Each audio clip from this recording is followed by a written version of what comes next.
So, you just witnessed some volcanoes, and you may think that those are a real problem for this Earth, but they're actually the solution looking forward, kind of. Okay, no. All right, members of the IPCC, we are here to present to you today about StratoShield, which is an innovative technology that will save the future for our planet, and you need to invest in it. So, the IPCC has been putting out doomsday predicting reports for decades now, but nothing is happening except useless policy changes and a bunch of activists getting upset. So we approach this problem by asking, what is it going to take for solutions-oriented thinking to actually take place on a global scale? So our goal is to reduce the amount of incoming sunlight to the Earth by 8% by any means necessary. Our strategy in approaching this goal is economy-boosting action. In taking action to do short-term solutions now will incentivize future plans that can create more change. Essentially, we need to do something. Oh, head back one slide.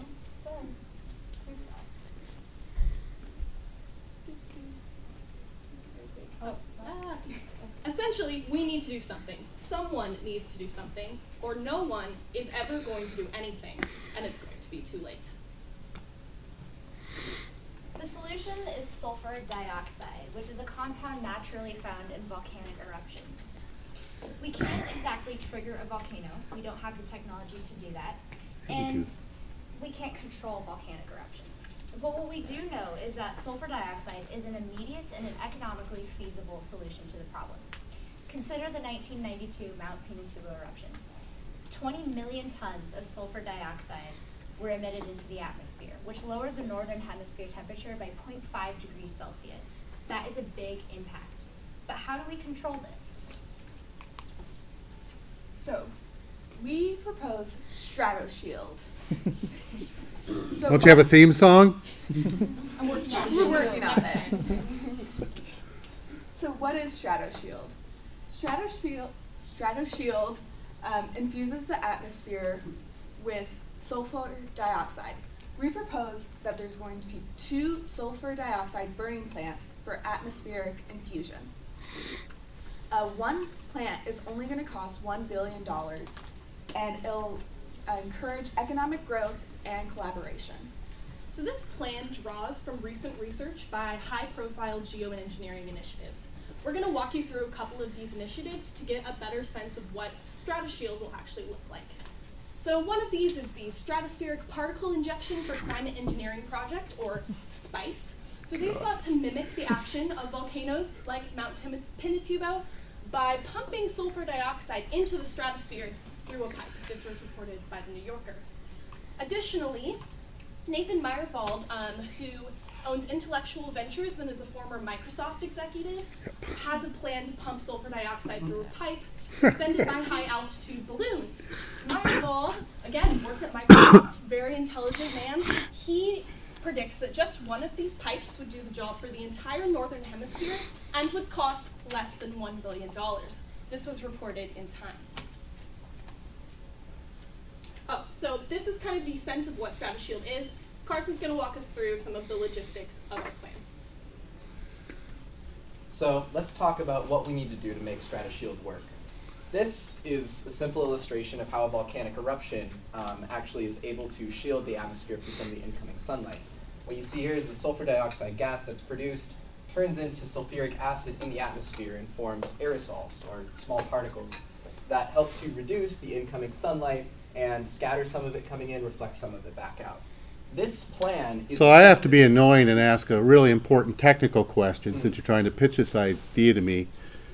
I need to break down that H2SO4 before it precipitates out, Right. correct? How do you propose to do that? Well, somewhat, depending on the actual amount of H2SO4, because it is a problem of scale. Most of the H2SO4, so for example, the Mount Pinatubo eruption, it lowered temperatures by 0.5 degrees Celsius for a year, and then within the next year, all of that actually sedimented out of the atmosphere.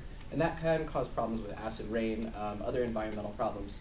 But we see the climate change as the more pressing issue in this matter, and we have other ways that we're able to combat the acid rain issue. We'll So talk about acid rain's the price of doing business with this approach?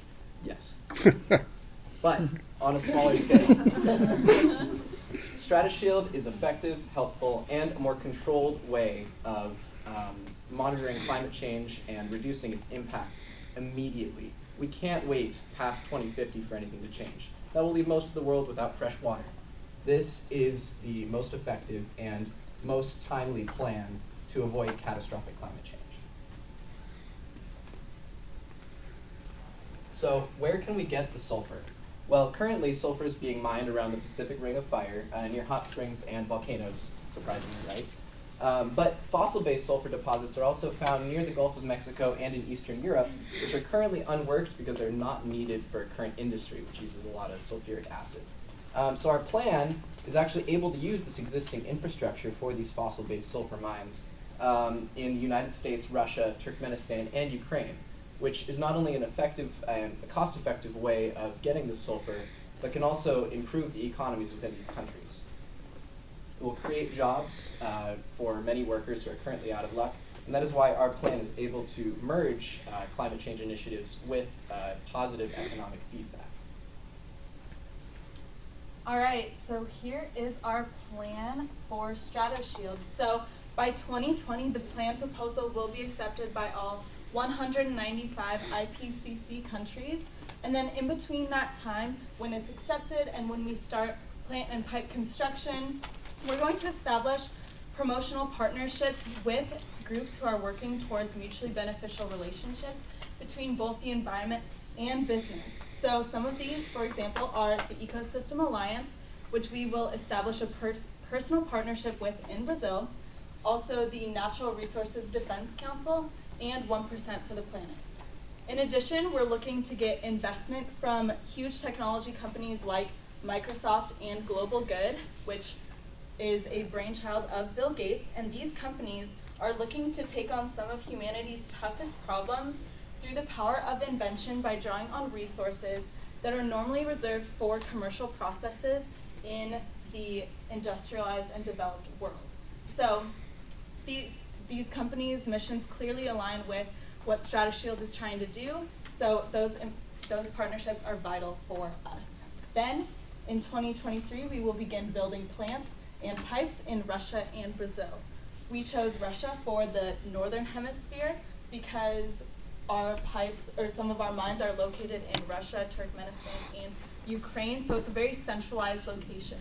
And then also we chose Brazil for the southern hemisphere because it needs economic boosts right now, and all the sulfur that will be mined in the Gulf of Mexico in the US can easily be shipped down to Brazil through huge shipping containers that we are developing for the future. Then, in 2027, we will begin building the mines in the US, Russia, Turkmenistan, and Ukraine.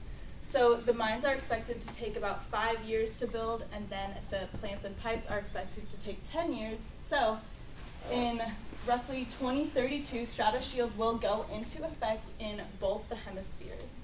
And then in between that time and 2040, the IPCC will be looking to have more investment and promotion for future plans to have this go into the future. And then at 2040, we will do a 20-year progress report looking from both an economic and environmental perspective to see what we need to change for the future and how this can continue on.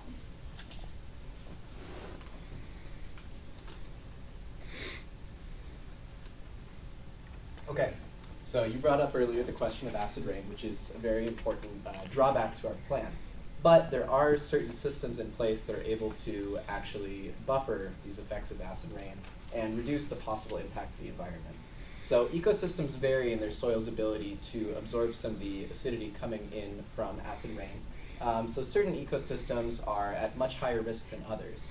And we actually have a lot of that information available through previous studies. So one of the things that we propose doing in conjunction with our StrataShield plan is to use bases including slaked lime, which is readily available from the environment, as fertilizer within these vulnerable ecosystems to help neutralize the incoming acid and mitigate its effects on the environment. Also, within the last 2 decades, the United States was putting out almost 20 million tons of sulfur dioxide per year alone.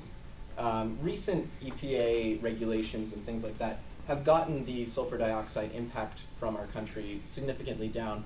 But in terms of a global scale, the amount of sulfur dioxide that we would need to combat increasing climate change would be at a much lower scale than the previous effects from rampant industrial sulfur dioxide production. And again, the amount of sulfur that we would need to burn to produce this sulfur dioxide is variable depending on the current conditions. So if we need to reduce more or less of the incoming atmosphere, we can burn more or less sulfur. And we're able to monitor that on a year-by-year basis because it will sediment out of the atmosphere quite Well, quickly. let me ask a basic question. Why are volcanoes effective at global cooling and industrialized sulfur dioxide less effective?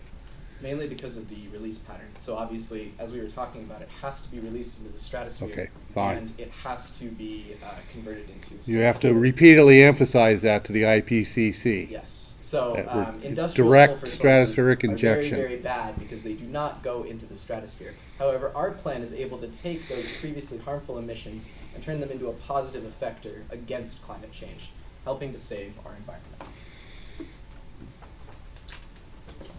All right, so why will StratoShield work? There are many short-term benefits. One of them is that it's relatively inexpensive. So the current projections for StratoShield technology are estimated at about $1 billion per hemisphere. And to put that into context, that's 1/38th the cost of Trump's Mexico border wall. So we need to start realizing that we are not just citizens of sovereign nations, we are actually global citizens, and we need to do something about it.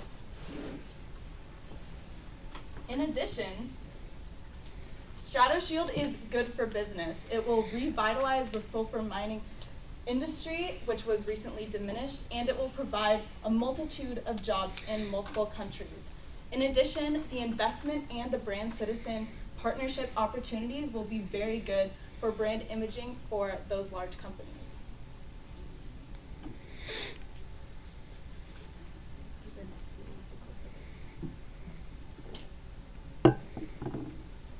And then finally, StratoShield is great for the government. The costs and the benefits will be distributed internationally, so not one full country bears the full brunt of the costs or only receives all the benefits. It's really a global scale, and it's great.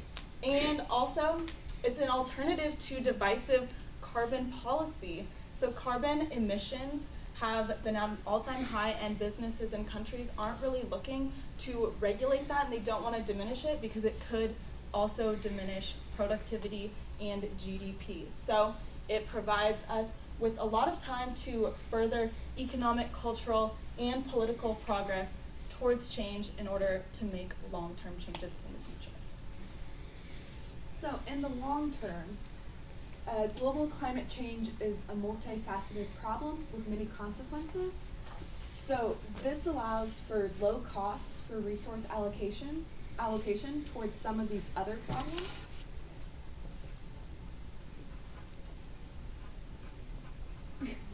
And then furthermore, StratoShield allows for a long-term cultural change. It sends the message that it's a businesses and environmental agencies need to work together, and so does science and communication.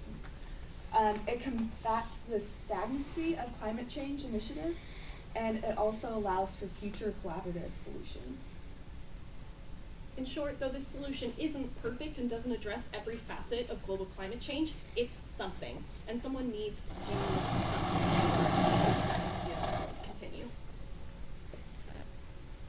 So we're going to talk a little bit about some of the alternative geoengineering solutions that we've seen presented to address similar problems, and why StratoShield is a much more effective, controlled, and generally smarter plan. So you may say, why bother with all this? Why would we create acid rain? Why would we have all these drawbacks? And we could just store all of the carbon that we're producing, right? That's a great option.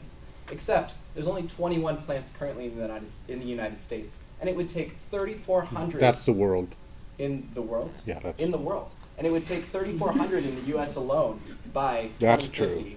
in order to mitigate the effects of climate change and avoid that catastrophic path we were talking about earlier. Also, the cost of storage right now is higher than the cost of burning. It's simply not able to gain economic momentum, unlike the StrataShield. And finally, it's not fast enough to be viable. It's too expensive and it won't gain traction. We can also talk about surface reflectivity. This is simply an unrealistic option. The study for this project alone costs $5.4 billion, and that's not even close to the cost of implementation. The Office of Science Research budget, for perspective, is $609 million. The National Academy of Science explicitly What do they know? using surface reflectivity as a way to combat climate Trust me, change. nothing. Because once you get a surface reflective, you can't get it back.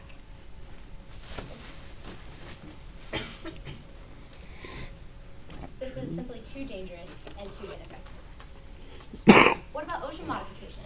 Carbon dioxide has to sink to sufficient depth so it won't be simply circulated back up into the atmosphere. For 1 second's worth of carbon dioxide emission, it costs $600,000 to store. Carson, consider the cane toad. Oh, the cane toads. You mean the things that were brought to Australia in 2 suitcases and now have a population of greater than 1.5 billion? That's the ones. The ones that you can't drive down streets in Australia without running over several on your way to work. Yep, that's it. And also the ones that dogs end up licking because they're hallucinogenic until they overdose by eating the cane toads, resulting in many dog deaths per year in Australia. Who wouldn't want to die tripping? The main thing that we want to point out with the cane toads here is that biological systems are variable. They have a lot of variables, and trying to mess with them can lead to many, many unintended consequences. So in short, it's a system that we cannot control. So for future solutions, we need a fast plan, and none of the previously proposed solutions will work quickly enough. So, to reiterate, for the IPCC to invest in StrataShield would be relatively inexpensive and good for business and government. In the long term, this would allow the IPCC to better allocate its resources and be part of a long-term cultural change around the world to address climate change. This is the smartest, most feasible plan on the market. Our committee has been sending important information out into the world for decades with no results. Something has to change. Members of the IPCC, let us remind you, we need to do something, or as we've said and seen from our reports, absolutely no one will. So, invest in StrataShield. Take a step towards preserving this planet that will actually happen and will make a difference for businesses, for governments, and for our environment. Thank you. Okay.